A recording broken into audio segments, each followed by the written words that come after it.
Hello everyone, welcome back to my new video. और मैं आज आप लोगों के लिए एक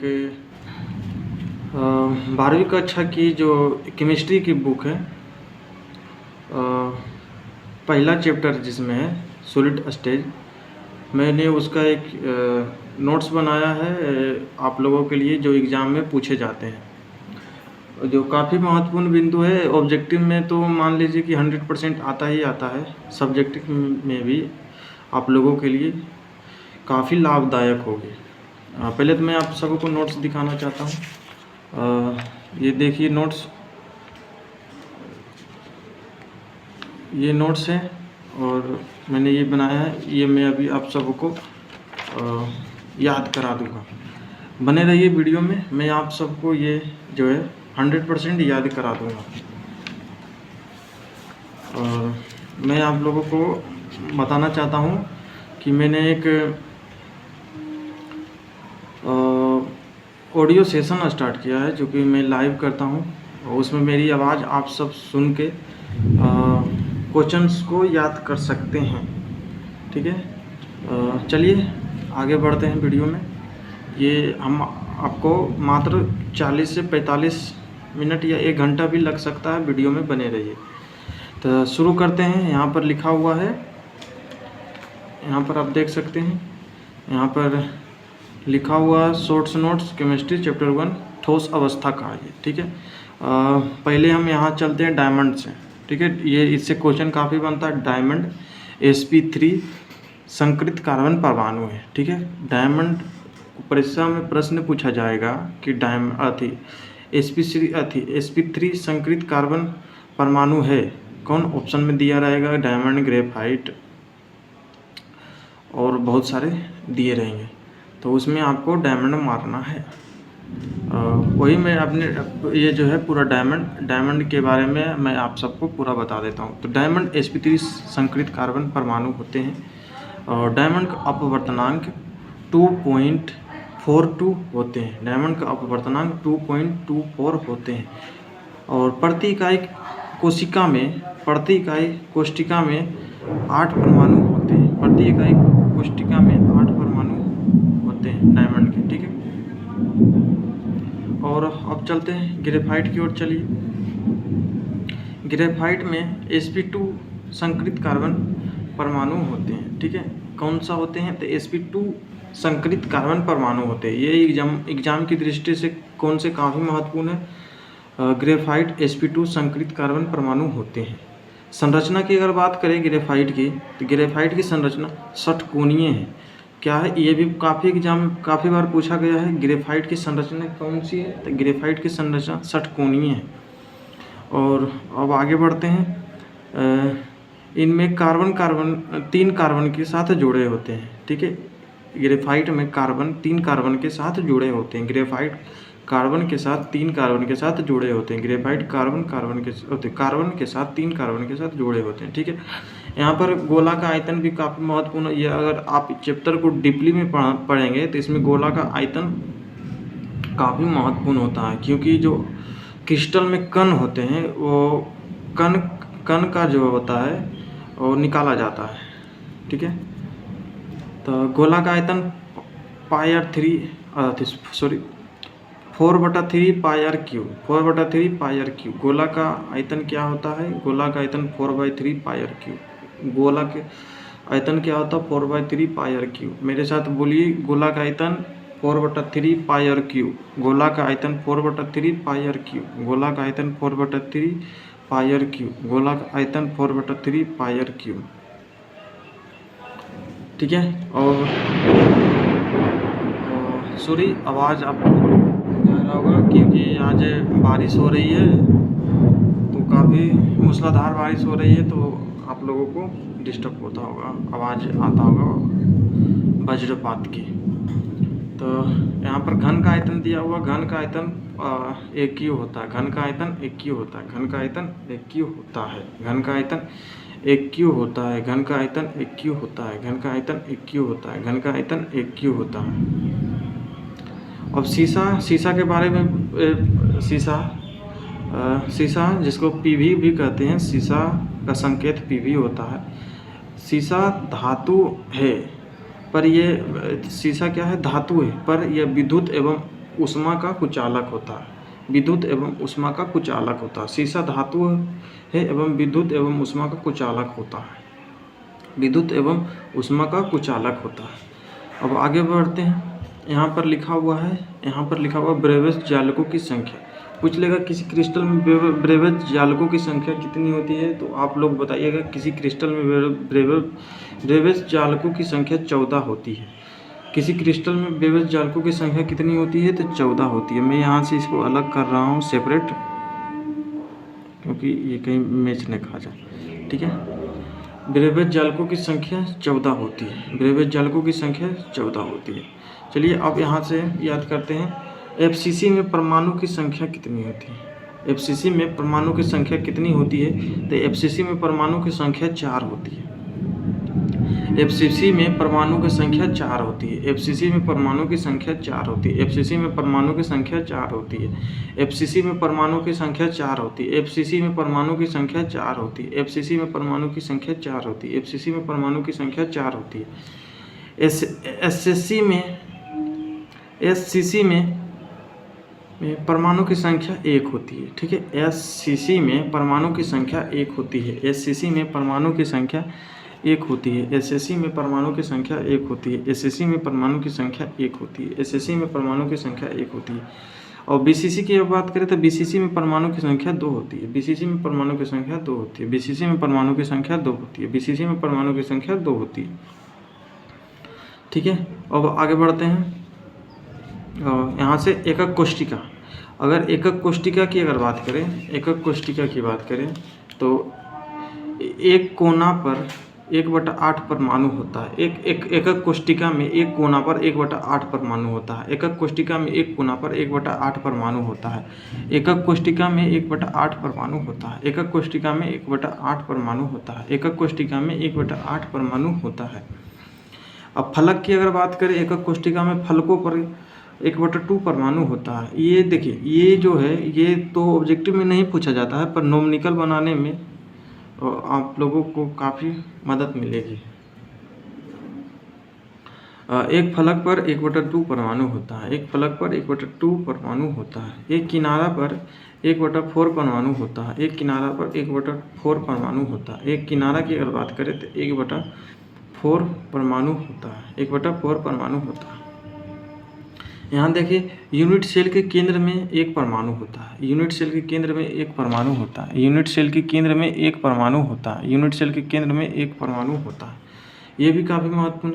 एचसीपी में 6 परमाणु होते हैं। एचसीपी में कितने परमाणु होते हैं, तो एचसीपी में 6 परमाणु होते हैं। एचसीपी में 6 परमाणु होते हैं। एचसीपी में 6 परमाणु होते हैं। एचसीपी में 6 परमाणु होते हैं। अब आइए यहाँ से स्टार्ट करते हैं।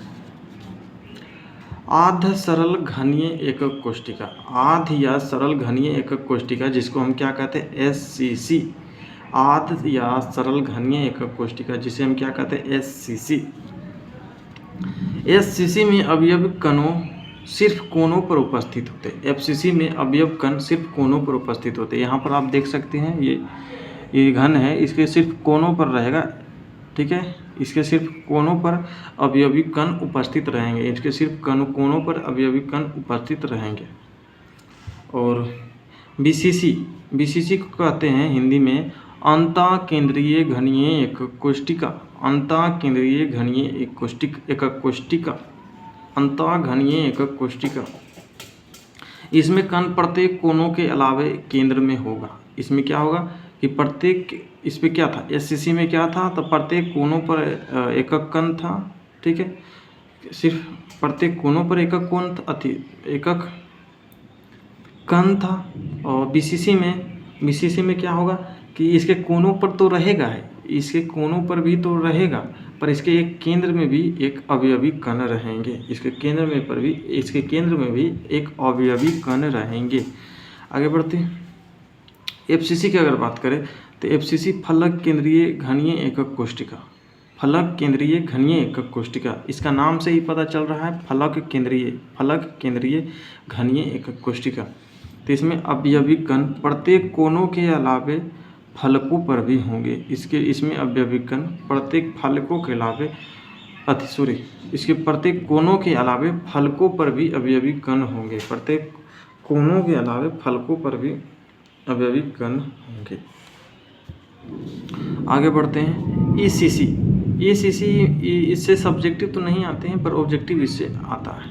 ईसीसी अत्यंत केंद्रीय घनीय एकक कोशिका। अत्यंत केंद्रीय घनीय एकक कोशिका। अत्यंत केंद्रीय घनीय एकक कोशिका। अत्यंत केंद्रीय घनीय एकक कोशिका, इसको ईसीसी कहते हैं। अत्यंत केंद्रीय घनीय एकक कोशिका। इसके अवयवी कण प्रत्येक कोनों के अलावे दो विपरीत फलकों पर होंगे। दो विपरीत फलकों पर होंगे, मतलब यहाँ पर अवयवी कण, जैसे मान लीजिए यहाँ पर अवयवी कण है, इसके प्रत्येक कोनों पर भी अवयवी कण है। और ईसीसी में क्या, इसके फलक ऊपर नीचे विपरीत अगर बात कर रहा तो ऊपर नीचे हो जाएगा। फिर इधर नहीं, ऊपर नीचे नहीं होगा तो इधर दाएं बाएं हो जाएगा। दाएं बाएं नहीं होगा तो आगे पीछे हो जाएगा। ऐसे समझ लीजिए, ठीक है। ईसीसी में अत्यंत केंद्रीय घनीय एकक कोशिका अवयवी कण प्रत्येक कोनों के अलावे दो विपरीत फलकों पर होता है। और आगे बढ़ते हैं। एक बीमा में निबिड़ संकुलन समन्वय 2 होता है। एक बीमा में निबिड़ संकुलन समन्वय 2 होता है। एक बीमा में निबिड़ संकुलन समन्वय एक बीमा में निबिड़ संकुलन समन्वय संख्या कितना होता है तो 2 होता है। एक बीमा में निबिड़ संकुलन समन्वय संख्या कितनी होती है तो 2 होती है। एक बीमा में निबिड़ संकुलन कितना होता है तो 2 होता है, ठीक है।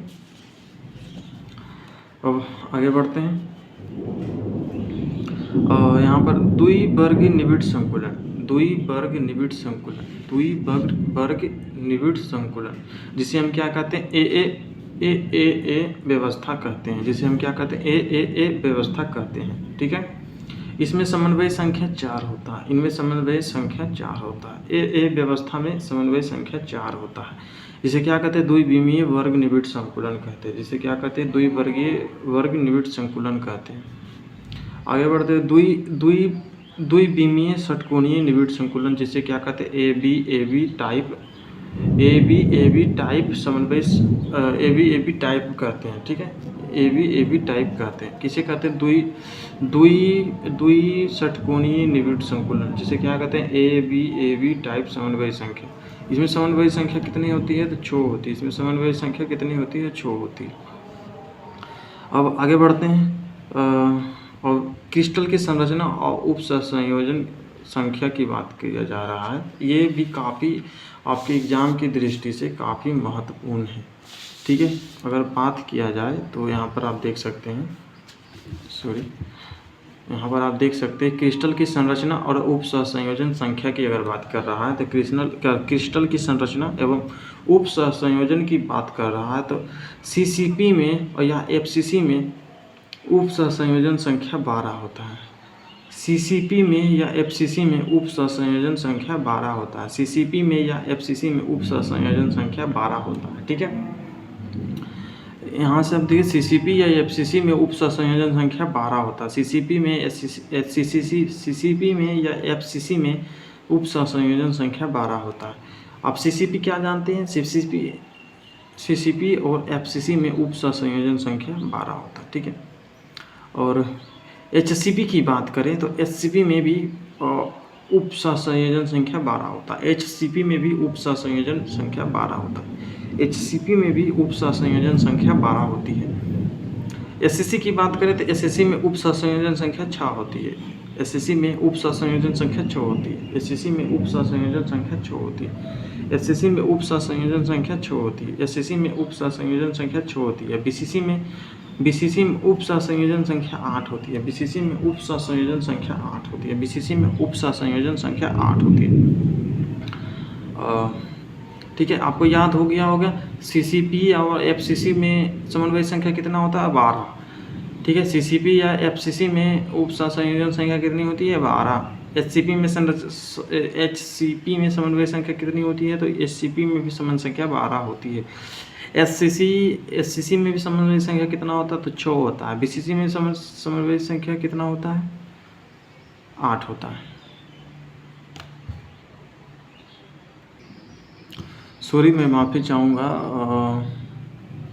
मेरा डिवाइस जो है थोड़ा सा पुराना है, इसीलिए थोड़ा सा बंद हो गया था। तो चलिए कंटिन्यू करते हैं आगे।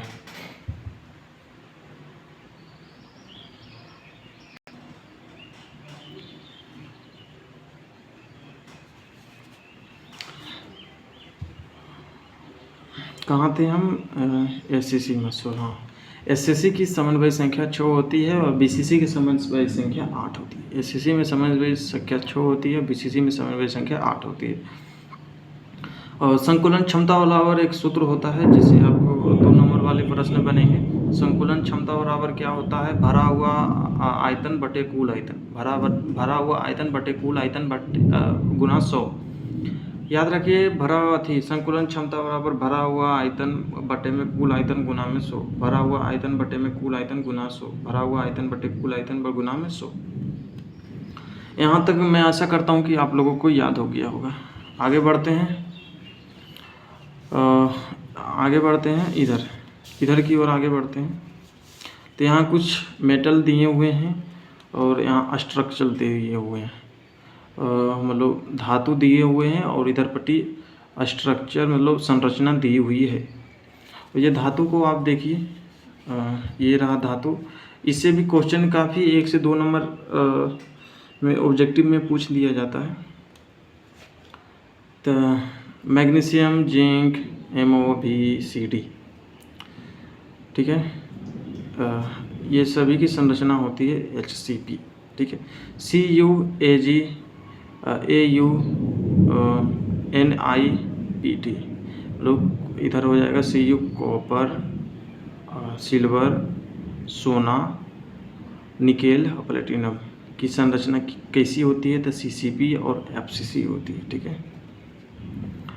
उसी तरह से आप इधर देख लीजिए, लिथियम, सोडियम, रुबिडियम और आगे BCC, ये सब, ठीक है। ये संरचना आप देख लीजिए। इधर आप आशा करता हूँ कि आप लोग समझ गए। इधर संरचना एवं संकुलन क्षमता, इससे काफ़ी ऑब्जेक्टिव प्रश्न बनते हैं। संरचना एवं संकुलन क्षमता और खाली स्थान, ठीक है। खाली स्थान, ये जो भींग रहा है, ये जैसे लाइट अभी नहीं है, इसीलिए थोड़ा सा पसीना के कारण ऐसा होगा, ठीक है। संरचना, अगर कोई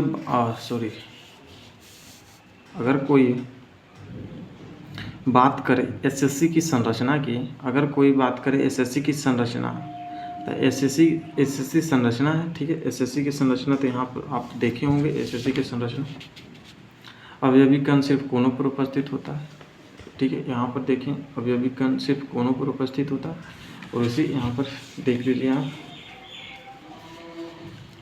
एसएससी में संकुलन क्षमता की अगर बात करें, एसएससी में संकुलन क्षमता की बात करें तो 52.4%।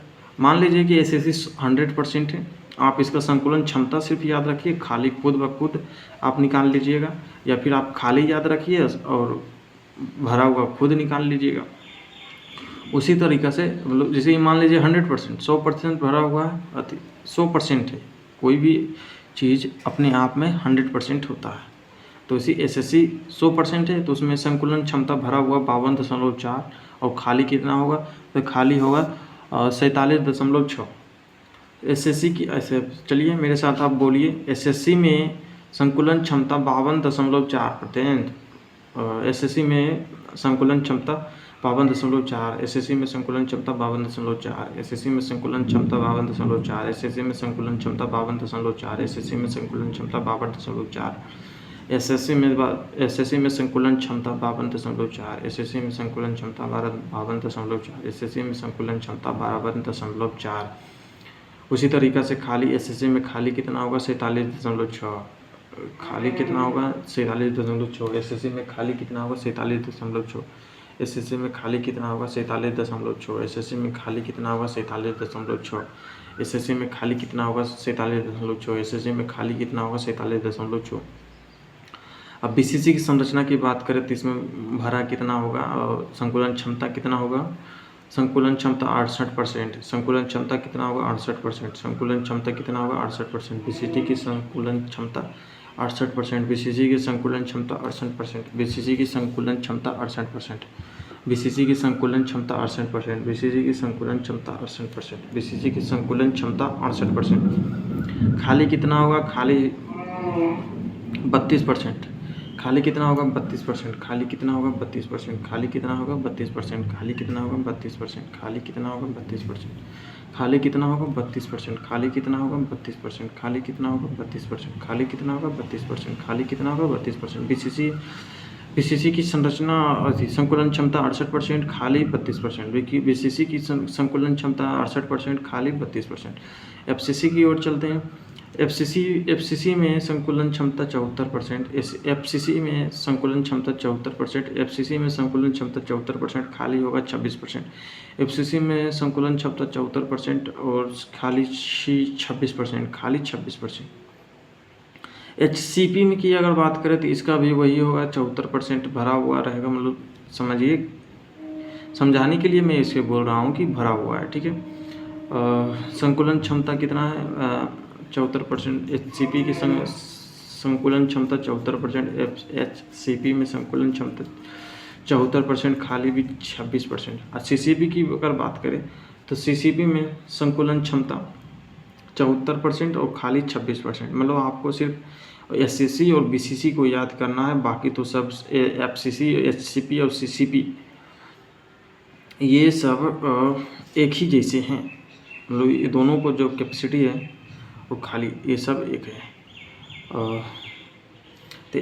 तो याद रखिए एससीसी में कितना होगा, एससीसी में कितना होगा तो 52.4%। खाली कितना होगा, खाली कितना होगा 47.6%। और बीसीसी में भरा कितना होगा 68% कितना भरा होगा 68%। और खाली कितना होगा 32%। खाली कितना होगा 32%। अब आगे बढ़ते हैं। अब संरचना और पैकिंग प्रभाज की अगर बात करें, संरचना और पैकिंग प्रभाज की अगर बात करें तो इससे भी यह भी काफ़ी महत्वपूर्ण है एग्जाम के दृष्टिकोण से। संरचना की अगर बात करें तो एफसीसी और सीसीपी की संरचना का पैकिंग प्रभाज 0.74 होता है। एफसीसी या सीसीपी की संरचना 0.74% होता है। एससीसी या सीसीपी की संरचना 0.74% होता है। एफसीसी और सीसीपी की संरचना 0.74% होता है। एचसीपी की पैकिंग प्रभाज 0.74 होता है। एचसीपी की पैकिंग प्रभाज 0.74 होता है। एचसीपी का पैकिंग प्रभाज 0.74 होता है। एचसीपी का पैकिंग प्रभाज 0.74 होता है। और बीसीसी का पैकिंग प्रभाज 0.68 होता है। बीसीसी का पैकिंग प्रभाज 0.68 होता है। बीसीसी का पैकिंग प्रभाज 0.68 होता है। बीसीसी का पैकिंग प्रभाज 0.68 होता है। आगे बढ़ते हैं। एससीसी की अगर बात करें, एससीसी का पैकिंग प्रभाज 0.524% होता है। 0.524% होता है। 0.524% होता है। 0.524% होता है। अगर आपको डेंसिटी घनत्व का फॉर्मूला नहीं मालूम है तो यहाँ पर देख लीजिए घनत्व का फॉर्मूला। घनत्व का फॉर्मूला होता है द्रव्यमान बटे आयतन। घनत्व का फॉर्मूला क्या होता है, द्रव्यमान बटे आयतन। घनत्व का फॉर्मूला क्या होता है, द्रव्यमान बटे आयतन। घनत्व का फॉर्मूला क्या होता है, द्रव्यमान बटे आयतन। घनत्व का फॉर्मूला क्या होता है, द्रव्यमान बटे आयतन। घनत्व का फॉर्मूला क्या होता है, द्रव्यमान बटे आयतन। घनत्व का फॉर्मूला क्या होता है, द्रव्यमान बटे आयतन। ठीक है। अब आगे बढ़ते हैं। यहाँ पर आप यहाँ से नया देखिए रिक्तियाँ दोष। यहाँ पर हम रिक्तियाँ दोष के बारे में बताते हैं। रिक्तियाँ दोष के कारण ठोस का घनत्व घटता है। मतलब जो ठोस है, ठोस से कुछ जो आयन है वो विलुप्त हो जाते हैं तो उससे रिक्तियाँ दोष उत्पन्न हो जाती है। रिक्तियाँ दोष के कारण क्या होता है, ठोस का घनत्व घट जाता है। ये क्वेश्चन पूछ लेगा आपसे कि ठोस का घनत्व रिक्त या दोष के कारण ठोस का घनत्व क्या होता है? बढ़ता है, घटता है, ये समान रहता है, ये इनमें से कोई नहीं। तो आप बोलिएगा कि रिक्त या दोष के कारण ठोस का घनत्व घटता है। क्या होता है? घटता है। अंतराकाशी दोष के कारण ठोस का घनत्व बढ़ता है। अंतराकाशी ठोस के कारण मतलब क्या होता है? ये जो संरचना है, इसके अंतराकाश में एक और अत्यधिक आयन आ जाते हैं, तो जिसके कारण ठोस का घनत्व बढ़ जाता है। ठीक है, जिसे यहाँ पर आप देख सकते हैं कि एक और कण आ चुका है, तो ठोस का घनत्व जिससे क्या होगा? बढ़ जाएगा, इससे ठोस का घनत्व बढ़ जाता है। अब फ्रैंकलिन दोष को विस्थापन दोष भी कहा जाता है। ये भी महत्वपूर्ण है ऑब्जेक्टिव की दृष्टिकोण से। फ्रैंकलिन दोष को विस्थापन दोष भी कहा जाता है। फ्रैंकलिन दोष को विस्थापन दोष भी कहा जाता है। फ्रैंकलिन दोष को विस्थापन दोष भी कहा जाता है। फ्रैंकलिन दोष को विस्थापन दोष भी कहा जाता है। फ्रैंकलिन दोष को विस्थापन दोष भी कहा जाता है। फ्रैंकलिन दोष को विस्थापन दोष भी कहा जाता है। फ्रैंकलिन दोष को विस्थापन दोष भी कहा जाता है। इधर अब देख लीजिए, AgBr में शोटकी एवं फ्रैंकलिन डिफेक्ट दोनों पाया जाता है। AgBr मतलब सिल्वर ब्रोमाइड, ठीक है, सिल्वर ब्रोमाइड में शोटकी एवं फ्रैंकलिन डिफेक्ट दोनों पाया जाता है। डिफेक्ट मतलब यहाँ पर आप दोष समझिए, ठीक है। शोटकी एंड फ्रैंकलिन डिफेक्ट दोनों पाया जाता है, और शोटकी दोष के कारण ठोस का घनत्व घट जाता है। शोटकी दोष के कारण क्या होता है? ठोस का घनत्व घट जाता है। शोटकी मतलब आप समझिए कि जो कण है वो शॉर्ट कर जाता है, मतलब विलुप्त हो जाता है। तो ठोस के कारण जब कण किसी अथी से निकलेगा तो उसका घनत्व डेंसिटी तो कम ही ना होगा। उसी तरह से ठोस के कारण शोटकी दोष के कारण भी ठोस का घनत्व घट जाता है। ठीक है, यहाँ पर लिखा हुआ है वैसे आयनिक ठोस में पाया जाता है। शोटकी दोष वैसे आयनिक ठोस में पाया जाता है जिसका धन आयन एवं ऋण आयन का आकार समान होता है, जैसे सोडियम क्लोराइड और पोटेशियम ब्रोमाइड। ठीक है, यहाँ पर पोटेशियम क्लोराइड हो जाता है, CaCl हो जाएगा।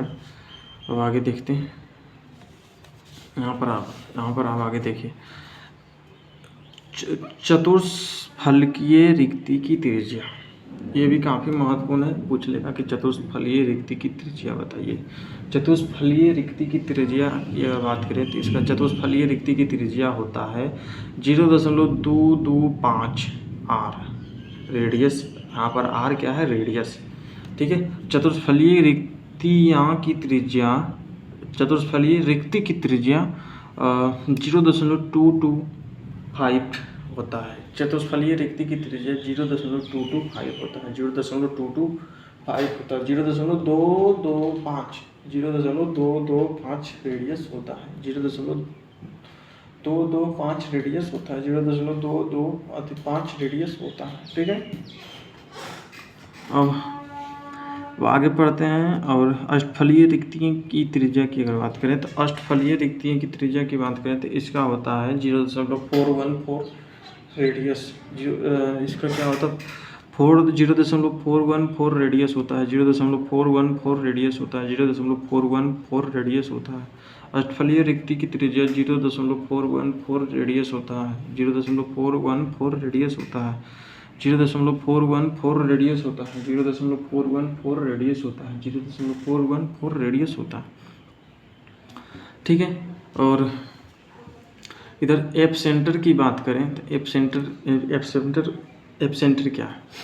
एप सेंटर अयुग्मित इलेक्ट्रॉन द्वारा भरी ऋण आयनिक रिक्तियों को एप केंद्र कहते हैं। ठीक है, एप सेंटर क्या है? एप सेंटर क्या है?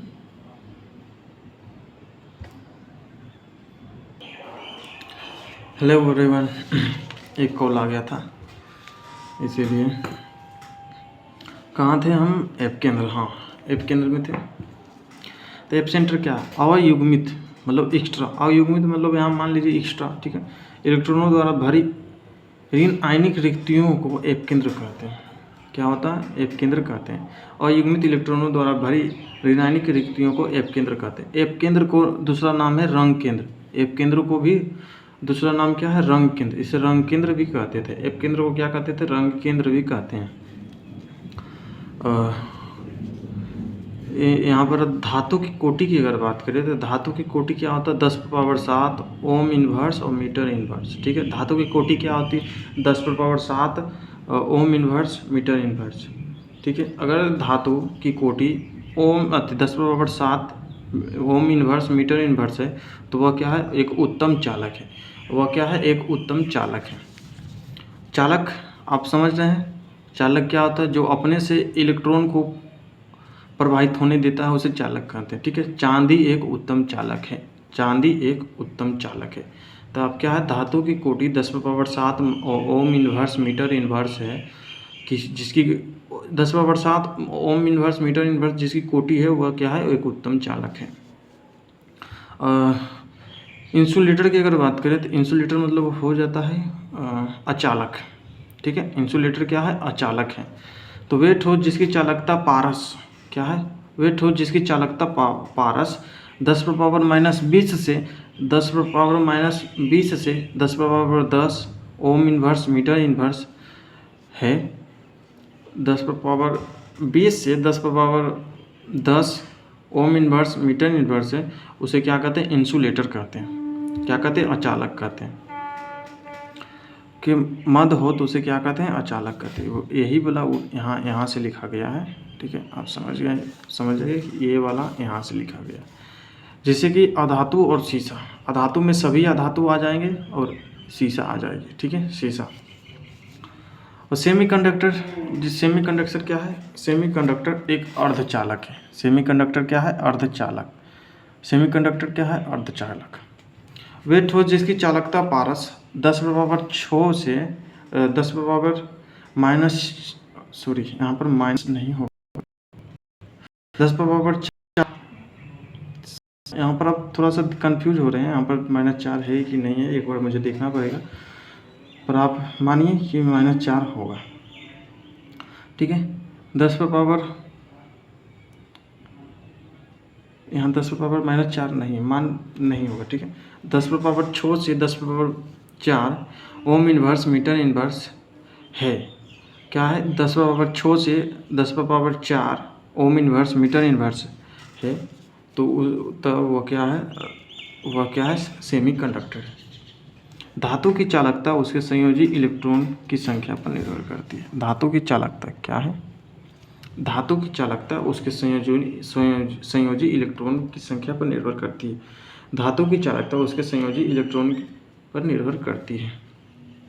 अर्धचालक को गर्म करने पर उस अर्धचालक को गर्म करने पर उसकी चालकता बढ़ जाती है। अर्धचालक को गर्म करने पर उसकी चालकता बढ़ जाती है। यहाँ पर चालकता छूट गया है।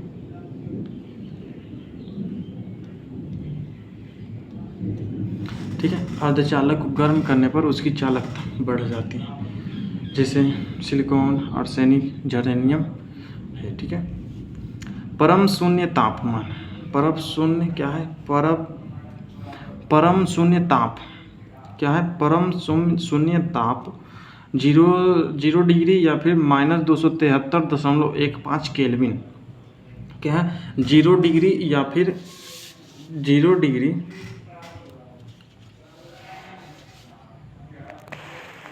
ठीक है, यहाँ से अब ठीक है, क्या है, परम शून्य ताप पर 0 डिग्री या फिर -273.15 केल्विन। ठीक है, ताप पर अर्धचालक कुचालक की तरह व्यवहार करता है। अब क्वेश्चन पूछ लेगा कि अर्धचालक कुचालक की तरह व्यवहार कब करता है, तो 0 शून्य ताप पर, क्या 0 ताप पर या फिर 0 डिग्री या फिर -200 केल्विन की अगर बात करें तो -273.15 केल्विन।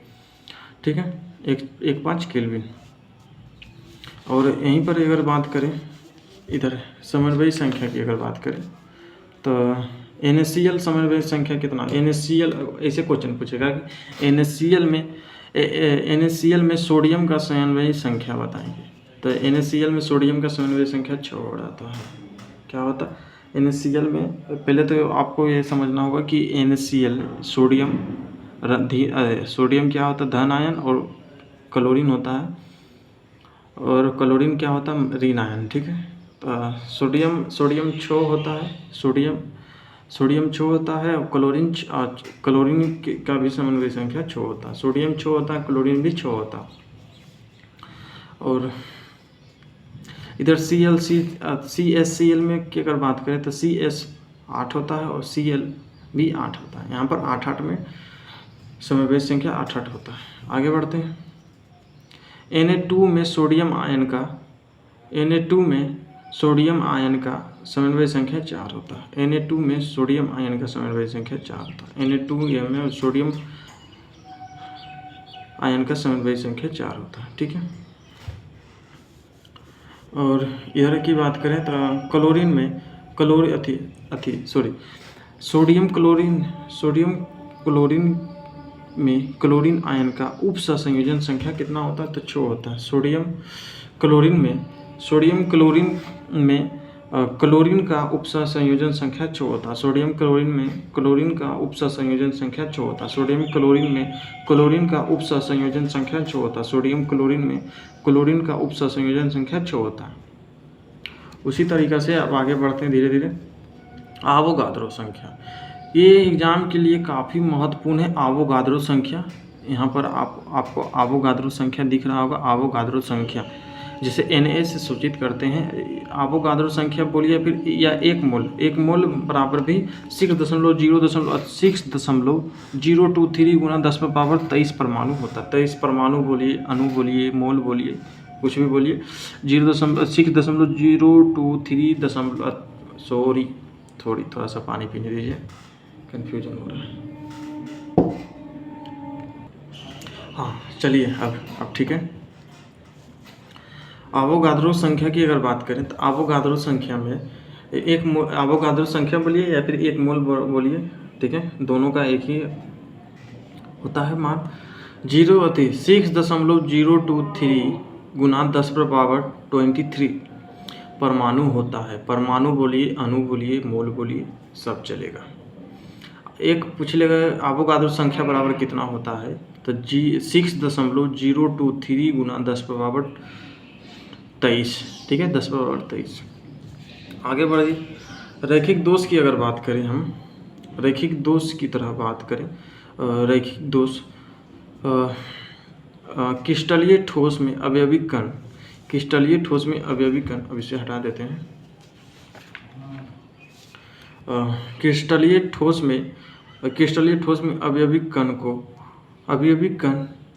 को पूर्ण पंक्ति ही विचलित या विलुप्त हो जाता है। यहाँ पर आप देखिए, समझिए, यहाँ पूछ लेगा एग्जाम में कि रैखिक दोष किसे कहते हैं, ठीक है। तो आप उसमें बोलिएगा क्रिस्टलीय ठोस में अवयवी कण की पूर्ण पंक्ति ही विचलित हो जाती है। क्या होती है? पूर्ण पंक्ति ही विचलित या विलुप्त हो जाती है, तो उसे रैखिक दोष कहते हैं, ठीक है। बिंदु दोष की अगर बात करें तो क्रिस्टलीय ठोस में अलग अलग स्थान से अवयवी कण विलुप्त या विचलित हो, उसे बिंदु दोष कहते हैं। उसे क्या कहते हैं? बिंदु दोष। रैखिक दोष फिर से पढ़िए। रैखिक दोष में हमको लग रहा है आपको कन्फ्यूजन होगा। रैखिक दोष क्रिस्टलीय ठोस के अवयवी कणों की पूर्ण पंक्ति ही विचलित या विलुप्त हो जाती है, उसे रैखिक दोष कहते हैं। उसे क्या कहते हैं? रैखिक दोष कहते हैं। रैखिक दोष क्रिस्टलीय ठोस के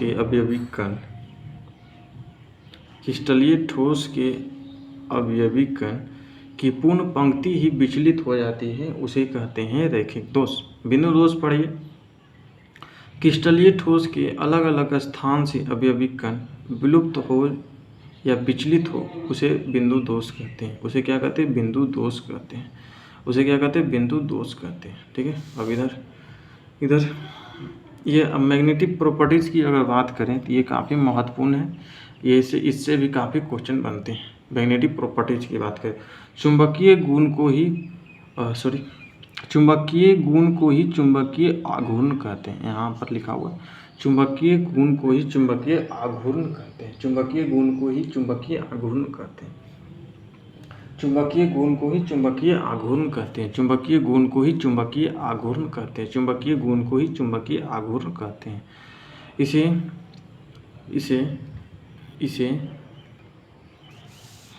इसे म्यू द्वारा सूचित किया जाता है। इसे मैग्नेटिक प्रॉपर्टीज़ को म्यू द्वारा सूचित किया जाता है। ठीक है, इसका मात्रक क्या होता है? Bore magneton. इसका मात्रक क्या होता है? Bore magneton. इसे क्या लिख सकते हैं? म्यू बी लिख सकते हैं। क्या लिख सकते हैं? म्यू बी लिख सकते हैं। म्यू बी लिख सकते हैं। इसे क्या लिख सकते हैं? म्यू बी लिख सकते हैं। ठीक है, इसे क्या लिख सकते हैं? Mu B. एक म्यू बी बराबर होता है 9.27 गुना 10⁻⁻24। एक म्यू बी बराबर क्या होता है? 9.27। आपको नहीं दिख रहा था, सॉरी। एक म्यू बी बराबर क्या होता है? एक म्यू बी मतलब बोर मैग्नेटोन। ठीक है, एक म्यू बोर मैग्नेटोन बराबर क्या होता है? 9.27 मल्टीप्लाई 10⁻⁻24 AM²। ठीक है, AM²। अब आगे बढ़ते हैं। यहाँ पर अब देख लीजिए, यहाँ जो स्थान बचा हुआ है, इसमें मैं सोच रहा हूँ कि कुछ महत्वपूर्ण सब्जेक्टिव है जो कि आपको ये चैप्टर की नॉलेज के लिए काफ़ी महत्वपूर्ण है और एग्ज़ाम की दृष्टि से भी काफ़ी महत्वपूर्ण रहेगी। CrO2 क्या है? लौह चुंबकीय पदार्थ की तरह व्यवहार करता है। CrO2 पूछ लेगा, वहाँ पर ऑप्शन दे देंगे 4 को, उसमें पूछेगा कि इसमें कौन लौह चुंबकीय पदार्थ की तरह व्यवहार करता है, तो इसमें आप बोलिएगा CrO2। ठीक है। फेरी चुंबकीय पदार्थ कौन सा है? Fe3O4 एंड कौन से? Mgfe2O4 है। क्या है? Mgfe2O4 है। ठीक है। ब्रेग समीकरण द्वारा क्रिस्टलीय तलों के बीच की दूरी की ज्ञात किया जाता है। पूछ लेगा ब्रेग समीकरण के बारे में आप क्या जानते हैं? ब्रेग समीकरण के बारे में आप क्या जानते हैं? तो ब्रेग समीकरण द्वारा क्रिस्टलीय तलों के बीच की दूरी ज्ञात किया जाता है। ब्रेग समीकरण द्वारा तलों के बीच की दूरी ज्ञात किया जाती है। तलों के बीच की दूरी ज्ञात किया जाता है। ब्रेग समीकरण द्वारा तलों के बीच की दूरी ज्ञात किया जाता है। ब्रेग समीकरण द्वारा तलों के बीच की दूरी ज्ञात किया जाता है। ब्रेग समीकरण के द्वारा तलों के बीच की दूरी ज्ञात किया जाता है। अब यहाँ से ये जो है ईस्ट साइड, ये काफ़ी मैंने क्वेश्चन बैंक से ऑब्जेक्टिव निकाला है ये चैप्टर के लिए, काफ़ी महत्वपूर्ण है। यहाँ पर देखिए, बेरवेदार ठोस, बेरवादार ठोस, इसमें काफ़ी कन्फ्यूजन होगा रवादार और बेरवादार में। ठीक है, तो बेरवादार ठोस का उदाहरण क्या है? तो रबर क्या है? एक बेरवादार ठोस है। बेरवादार ठोस कौन है? रबर। बेरवादार कौन ठोस है? तो रबर। और एक क्वेश्चन ये पूछा जाएगा, अनुचुंबकीय कौन है? तो ClO2। अनुचुंबकीय कौन है? ClO2। अनुचुंबकीय कौन है? ClO2। अनुचुंबकीय कौन है? ClO2। रवा का घनत्व का फॉर्मूला क्या होता है? Z×M बटा में AQ × Na। Z×M बटा में AQ ×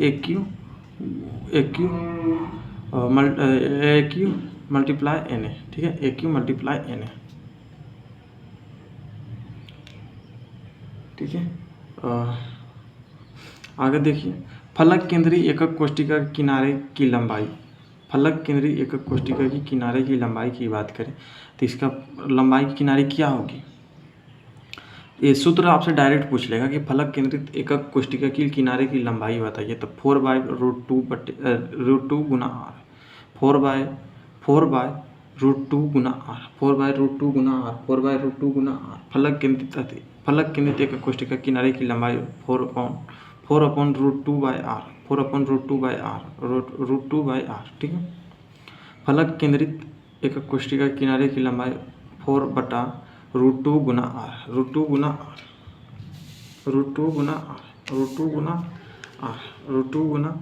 r। ठीक है, √2 गुना r। NaCl रवा की संरचना है। NaCl की रवा की संरचना क्या है? तो NaCl की रवा की संरचना है, NaCl की रवा की संरचना क्या है? फलक केंद्रित घनाकार। NaCl की की संरचना है फलक केंद्रित घनाकार। फलक केंद्रित घनाकार क्या है? फलक केंद्रित घनाकार। फलक केंद्रित घनाकार बेरवादार ठोस है। बेरवादार ठोस है क्या है? मतलब ऑप्शन में रहेगा दिया हुआ कि बेरवादार इनमें से कौन है, तो आप उसमें मारिएगा क्वार्ट्ज ग्लास। मैंने ऑप्शन नहीं लिखा क्योंकि मुझे शॉर्ट नोट्स बनाना है, तो मैं ऑप्शन लूँगा तो काफ़ी मतलब फिर तो वही कॉपी की तरह हो जाएगा, तो मुझे इसीलिए ऑप्शन नहीं लिया। आप समझिए मतलब क्वार्ट्ज ग्लास ही आता है, उससे ज़्यादा बाहर नहीं आता है। बेरवादार ठोस है क्वार्ट्ज ग्लास। बेरवादार ठोस है क्वार्ट्ज ग्लास। बेरवादार ठोस है क्वार्ट्ज ग्लास। बेरवादार ठोस है क्वार्ट्ज ग्लास। अष्टफलीय रिक्ति की त्रिज्या क्या है? त्रिज्या का अनुपात बताइए। अष्टफलीय रिक्ति त्रिज्या का अनुपात बताइए। अष्टफलीय रिक्ति की त्रिज्या का अनुपात बताइए। तो इसका अनुपात क्या है? 0.414। शायद से इधर लिखा हुआ है जी। ऐसे आप जानिए अष्टफलीय रिक्ति की त्रिज्या क्या होता है। अष्टफलीय रिक्ति की त्रिज्या क्या है? अष्टफलीय रिक्ति की त्रिज्या अष्टफलकीय रिक्ति का त्रिज्या का अनुपात। अष्टफलीय रिक्ति का त्रिज्या का अनुपात। अष्टफलीय रिक्ति की त्रिज्या का अनुपात। अष्टफलीय रिक्ति की त्रिज्या का अनुपात 0.144। अष्टफलीय रिक्ति त्रिज्या का अनुपात 0.414 होता है। 0.414 होता है। 0.414 होता है। 0.414 होता है। यहाँ तक तो ठीक है। अब मैं आपको फास्ट क्विक रिवीजन करा देता हूँ सबका, जिससे कि आप लोगों को ये याद रहे। इसलिए मैं थोड़ा सा ब्रेक लूँगा क्योंकि मैं पानी एक बार पी लेता हूँ। तो चलिए तैयार हो जाइए क्विक रिवीजन के लिए, क्योंकि मैं आपको मात्र 10 मिनटों में ही पूरा रिवाइज कर दूँगा एक बार फिर से, जिससे कि आपका दिमाग में ये छप जाएगा। तो आप मेरे साथ सुनते रहिए। मैं स्टार्ट करता हूँ, ठीक है। डायमंड sp3 संकरित कार्बन परमाणु होते हैं। डायमंड क्या है? डायमंड sp3 कार्बन परमाणु संकरित कार्बन परमाणु होते हैं। डायमंड का अपवर्तनांक 2.42 होता है। डायमंड का अपवर्तनांक 2.42 होता है। प्रति इकाई कोशिका में 8 परमाणु होते हैं। प्रति इकाई कोशिका में 8 परमाणु होते हैं। ग्रेफाइट sp2 संकरित कार्बन होता है। ग्रेफाइट sp2 संकरित कार्बन परमाणु होता है। इसकी संरचना की बात करें तो इसकी संरचना अष्टफलकीय होता है। इसकी संरचना अष्टफलकीय होता है। इसकी संरचना अष्टकोणीय होता है। इसकी संरचना अष्टकोणीय होता है। मैं माफ़ी चाहता हूँ कि थोड़ा सा रुका था, क्योंकि मेरा मित्र आया था क्वेश्चन बैंक लेकर क्लास 12 की। मैं अभी आपको एक रिवीजन के बाद दिखाता हूँ आपको। कहाँ थे हम? हाँ, ग्रेफाइट की संरचना अष्टकोणीय है, ठीक है। ग्रेफाइट की संरचना अष्टकोणीय है। कार्बन के बीच ग्रेफाइट की संरचना 3 कार्बन से जुड़े होते हैं। 3 कार्बन से जुड़े होते हैं। गोला का आयतन होता है 4/3 πr3। गोला का आयतन होता है 4/3 πr3। घन का आयतन होता है भुजा क्यूब। घन का आयतन होता है भुजा क्यूब। घन का आयतन क्या होता है? भुजा क्यूब। घन का आयतन क्या होता है? भुजा क्यूब। सीसा एक अधातु है। सीसा एक धातु है, परंतु यह विद्युत एवं ऊष्मा का कुचालक होता है। विद्युत एवं ऊष्मा का कुचालक होता है। विद्युत एवं ऊष्मा का कुचालक होता है। ब्रेविज जालकों की संख्या 14 होती है। ब्रेविज जालकों की संख्या 14 होती है। ब्रेविज जालकों की संख्या 14 होती है। ब्रेविज जालकों की संख्या 14 होती है। ब्रेविज जालकों की संख्या 14 होती है।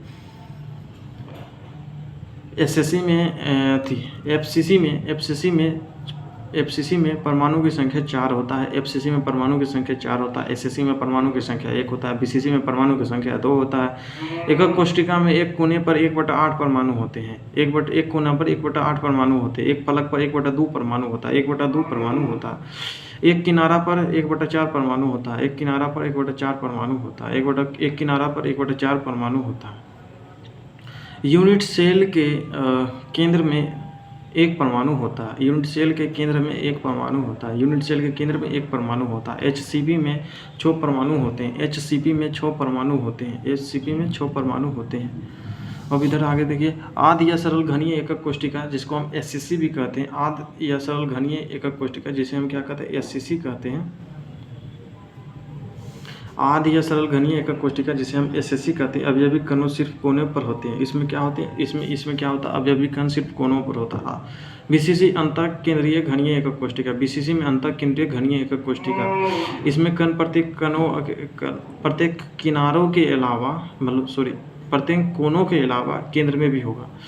इसमें बीसीसी में क्या होगा, प्रत्येक कोनों के अलावा केंद्र में होगा। एफसीसी में क्या होगा, फलक केंद्रीय घनीय, एफसीसी को कहते हैं फलक केंद्रीय घनीय एकक कोष्ठिका। इसमें प्रत्येक कण इसके कोनों के अलावे प्रत्येक कण इसके कोनों के अलावे प्रत्येक फलकों पर होगा। प्रत्येक कण इसके कोनों के अलावे प्रत्येक फलकों पर होगा। अवयवी कण प्रत्येक कोनों के अलावे, ठीक है, कोनों के अलावा फलकों पर होगा। अत्यंत केंद्रीय घनीय एकक कोष्ठिका जिसे हम कहते हैं ईसीसी, अत्यंत केंद्रीय घनीय एकक कोष्ठिका जिसे हम कहते हैं ईसीसी, अवयवी कण प्रत्येक कोनों के अलावे दो विपरीत फलकों पर होंगे, दो विपरीत फलकों पर होगा। एक बीमा निविड़ संकुलन का समन्वय संख्या 2 होता है। एक बीमा में निविड़ संकुलन का समन्वय संख्या 2 होता है। द्विविमीय वर्ग निविड़ संकुलन ए व्यवस्था जिसे क्या कहते हैं, ए व्यवस्था कहते हैं, उसका समन्वय संख्या 4 होता है। द्विविमीय षटकोणीय निविड़ संकुलन जिसको ए बी टाइप समन्वय संख्या, उसका समन्वय संख्या क्या होता है, 6 होता है। क्रिस्टल की संरचना और उपसंयोजन की अगर बात करें तो सीसीपी या एफसीसी, सीसीपी या एससीपी का उपसंयोजन संख्या 12 होता है, एचसीपी का उपसंयोजन 12 होता है, एसएससी का उपसंयोजन संख्या 6 होता है और बीसीसी का उपसंयोजन संख्या 8 होता है। संकुलन क्षमता की अगर बात करें तो संकुलन क्षमता बराबर होता है भरा हुआ आयतन बटे कुल आयतन गुना में 100। यहाँ पर कुछ मेटल दिए हुए हैं और उसका स्ट्रक्चर दिया हुआ है, कुछ मेटल एवं उसका स्ट्रक्चर दिया हुआ है। तो मेटल में आप देखिए MgZn MoVCd जिसका स्ट्रक्चर है HCP। यहाँ पर दूसरा हम देखिए CuAgAuNiPt, इसमें सोना वाला जो है Au, ये जो काफ़ी महत्वपूर्ण है, इसका संरचना है CCP या FCC। LinArBCuBa, इसकी संरचना क्या है, इसकी संरचना BCC है, ठीक है। संरचना और पैकिंग प्रभाज की अगर बात करें तो FCC या CCP, SCP या CCP, FCC या CCP का पैकिंग प्रभाज 0.74 होता है, 0.74 होता है।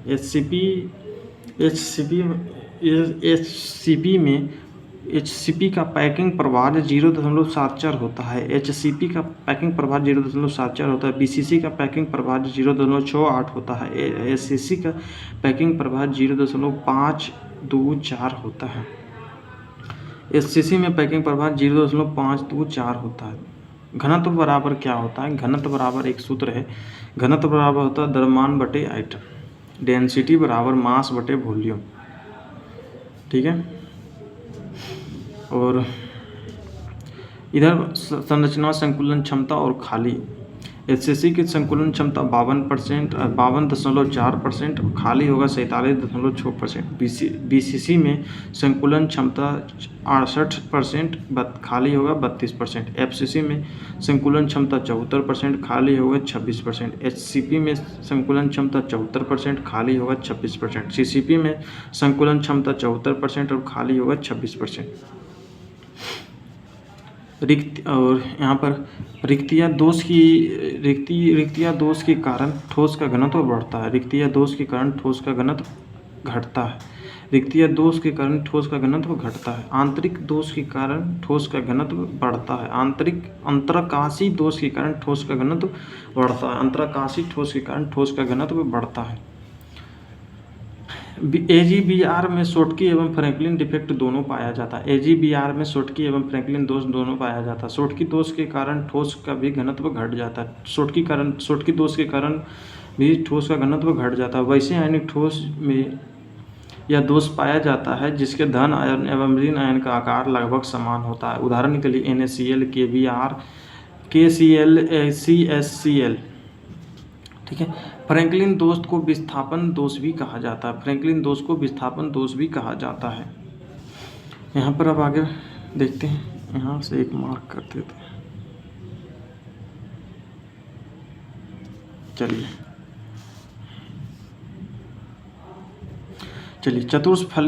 चतुष्फलकीय रिक्ति की त्रिज्या 0.225 होता है। चतुष्फलकीय रिक्ति की त्रिज्या 0.225 r होता है। अष्टफलीय रिक्ति की त्रिज्या 0.414 r होता है। 0.4r4 होता है। ठीक है, 0.4414 होता है, 414 होता है। अष्टफलीय रिक्ति की त्रिज्या 0.414 होता है। NaCl का समन्वयी संख्या की अगर बात करें तो पूछ लेगा कि NaCl में समन्वयी संख्या सोडियम का बताइए, तो सोडियम का समन्वय संख्या 6 और क्लोरीन का भी समन्वय संख्या 6। उसी तरह CaCl का समन्वय संख्या में CS का समन्वय संख्या 8 और Cl का समन्वय संख्या अभी 8 होता है। इधर से F सेंटर अयुग्मित इलेक्ट्रॉनों द्वारा भरी ऋण आयनिक रिक्तियों को F केंद्र कहते हैं। F केंद्र को रंग केंद्र भी कहा जाता है। धातु की कोटि का पारस 10⁻7 ओम इन्वर्स मीटर इन्वर्स यह उत्तम चालक है। धातु की कोटि का जिसका चालक 10⁻7 मीटर इन्वर्स 10⁻7 ओम इन्वर्स मीटर इन्वर्स है, तो उसका क्या होगा, उत्तम चालक होगा। जैसे चांदी एक उत्तम चालक है। इंसुलेटर वे ठोस जिसकी चालकता परास 10⁻−20 से 10⁻10 ओम इन्वर्स मीटर इन्वर्स के मध्य हो उसे इंसुलेटर कहते हैं। इंसुलेटर मतलब अचालक। जैसे कि आप देख सकते हैं धातु और शीशा। ठीक है। सेमीकंडक्टर की बात करें तो वे ठोस जिसकी चालकता 10⁻6 से 10⁻6 से 10⁻4 ओम इन्वर्स मीटर इन्वर्स है, उसे अर्धचालक कहते हैं। जैसे कि SiAsGe। ठीक है। धातु की चालकता उसके संयोजी इलेक्ट्रॉनों की संख्या पर निर्भर करती है। धातु की चालकता उसके संयोजी इलेक्ट्रॉनों पर निर्भर करती है। अर्धचालक को गर्म करने पर उसकी चालकता बढ़ जाती है। अर्धचालक को गर्म करने पर उसकी चालकता बढ़ जाती है, जैसे सिलिकॉन, AsG, जर्मेनियम, ये सब। ठीक है। परम शून्य ताप 0 डिग्री या फिर -273.15 केल्विन ताप पर अर्धचालक कुचालक की तरह व्यवहार करता है। परम शून्य ताप पर 0 डिग्री या फिर -273.15, ठीक है, अर्धचालक को गर्म करने पर उसकी चालकता बढ़ जाती है। यहाँ तक तो ठीक है। हाँ, परम शून्य ताप पर 0 डिग्री या फिर -273.15 केल्विन ताप पर अर्धचालक कुचालक की तरह व्यवहार करता है। ठीक है। अब मैग्नेटिक प्रॉपर्टीज़ की बात करें तो चुंबकीय गुण को ही चुंबकीय आघूर्ण कहते हैं। इसे क्या कहते हैं, म्यू द्वारा सूचित किया जाता है। इसका मात्रक बोर मैग्नेटोन मात्रक होता है। मैग्नेटिक प्रॉपर्टीज़ का बोर मैग्नेटोन मात्रक होता है। इसे म्यू बी द्वारा सूचित करते हैं। एक म्यू बी बराबर क्या होता है, एक म्यू बी मतलब बोर मैग्नेटोन बराबर क्या हो जाता है, 9.27 गुना 10⁻−24 AM²। ठीक है, AM²। यहाँ पर चतुष्फलकीय रिक्ति की त्रिज्या होता है 0.225 r। ठीक है। अष्टफलीय रिक्ति की त्रिज्या क्या होता है, 0.414 r। यहाँ तक तो लगता हो गया था, ठीक है। यहाँ से Na2O में Na का समन्वय संख्या क्या होता ना, तो 4। Na2O में Na का समन्वय संख्या 4 होगा। NaCl में क्लोरीन आयन का उप संयोजन संख्या 6 होगा। आवोगाद्रो संख्या के या 1 मोल बराबर क्या होगा, 6.023 गुना 10⁻23 परमाणु होता है। रैखिक दोष किसे कहते हैं, क्रिस्टलीय ठोस के अवयवी कण की पूर्ण पंक्ति ही विचलित या विलुप्त हो जाता है, उसे रैखिक दोष कहते हैं। बिंदु दोष क्रिस्टलीय ठोस में अलग अलग स्थान से अवयवी कण विलुप्त हो जाते हैं, उसे बिंदु दोष कहते हैं। CrO2 लौह चुंबकीय पदार्थ की तरह व्यवहार करता है। CrO2 लौह चुंबकीय पदार्थ की तरह व्यवहार करता है। फेरो चुंबकीय पदार्थ Fe3O4 NMgFe2O4 है। ठीक है। ब्रैंक समीकरण द्वारा क्रिस्टल के तलों के बीच की दूरी ज्ञात किया जाता है। पूछ लेगा ब्रैंक समीकरण के द्वारा क्या ज्ञात किया जाता है। ब्रैंक समीकरण द्वारा क्रिस्टल के तलों के बीच की दूरी ज्ञात किया जाता है। बेरबदार ठोस क्या है। बेरबदार ठोस का उदाहरण है तो रबर एक बेरबदार ठोस का उदाहरण है। अनुचुंबकीय है। ClO2 एक अनुचुंबकीय है। ClO2 अनुचुंबकीय है। ठीक है। रवा का घनत्व क्या होता है। Z/m बटा में A⁻³ गुना में Na। ठीक है। Na तो आप जानिए अवोगाद्रो की संख्या है। अब फलक के रिक्त एकक कोष्ठिका के किनारे की लंबाई बराबर क्या था। 4/√2 गुना r। ठीक है। 4/√2 गुना r। ठीक है। बेरबदार ठोस है। बेरबदार ठोस का उदाहरण है क्वार्ट्ज ग्लास। बेरबदार ठोस का उदाहरण है क्वार्ट्ज ग्लास। अष्टफलीय रिक्तियों की त्रिज्या का अनुपात होगा 0.414। ठीक है। अष्टफलीय रिक्ति की त्रिज्या क्या होगा। अष्टफलीय रिक्ति का त्रिज्या का अनुपात क्या होगा। 0.414 होगा। 0.414 होगा। रवादार ठोस है तो रवादार ठोस का उदाहरण है हीरा। रवादार ठोस का उदाहरण है हीरा। ठीक है। और ये नोट्स मैंने आप बनाया था आप लोगों के लिए और मैंने रिवीजन आशा करता हूँ कि रिवीजन में आप लोगों को सही से कराया होगा। मुझे लग रहा है कि मैंने अपना 100% आपको समझाने में नहीं दिया है और जब मैं इस पूरा नोट्स को पूरा कर दूंगा तो ये जो खाली स्थान बचा हुआ इसको मैं पूरा कर दूंगा तो मैं आप लोगों को फिर से बहुत बेहतर इससे जितना मैंने अभी एफर्ट लगाया है इससे दुगना के साथ प्रयास करूंगा समझाने के लिए आपको।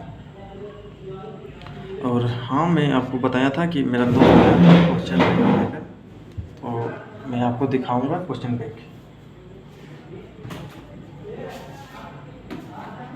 ये देखिए क्वेश्चन बैंक आया है बिहार बोर्ड के लिए स्पेशल ब्रिलियंट का है।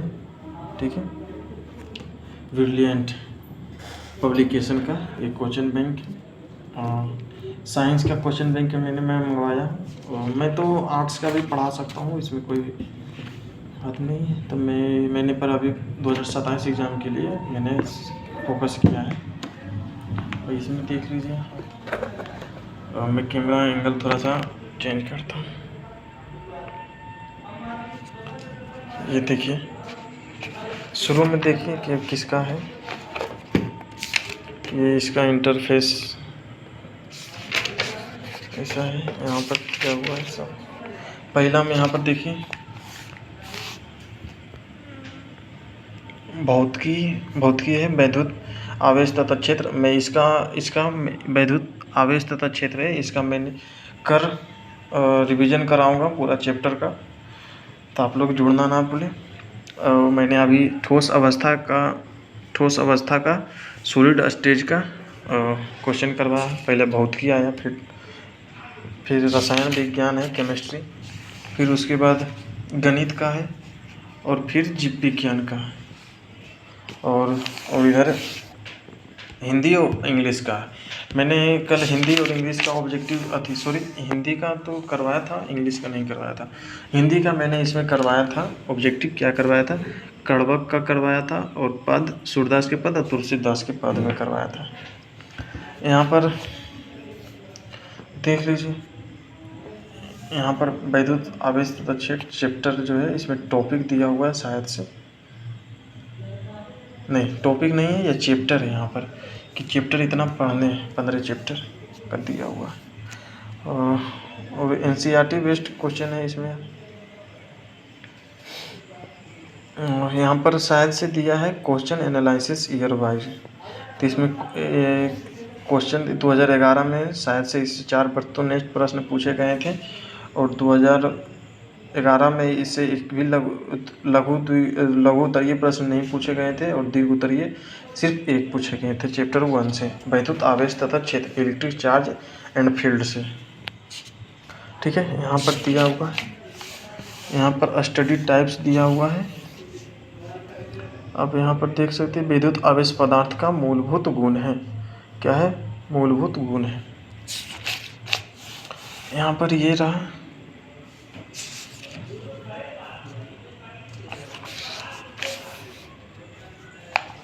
अब मुझे लग रहा है इसमें चैप्टर वाइज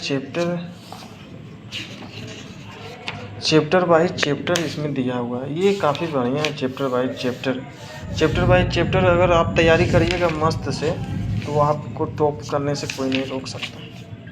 ये मैं पूरा पहले देख लूँगा एक बार बढ़िया से, तो फिर मैं आप लोगों को बताऊँगा। ये देख लीजिए, थोड़ा सा बायोलॉजी का भी देख लीजिए। यहाँ पर कॉलोनी में से क्या है, कोरेला क्या है, ये सब। ईस्ट में प्रजनन मुख्यतः किससे होता है। यहाँ पर चैप्टर वाइज चैप्टर दिया हुआ है, ये जो काफ़ी इम्पोर्टेंट है। ये इंग्लिश का पेपर है। ठीक है,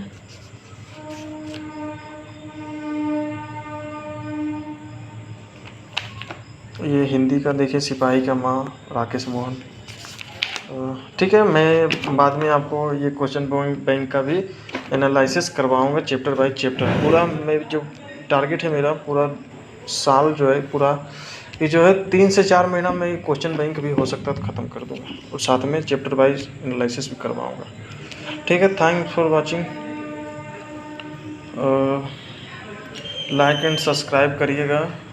ठीक है, धन्यवाद। हाँ, और एक बात और देखिए, आप लोगों को मैं दिखाऊंगा कि देखिए यहाँ से बारिश हुआ है काफ़ी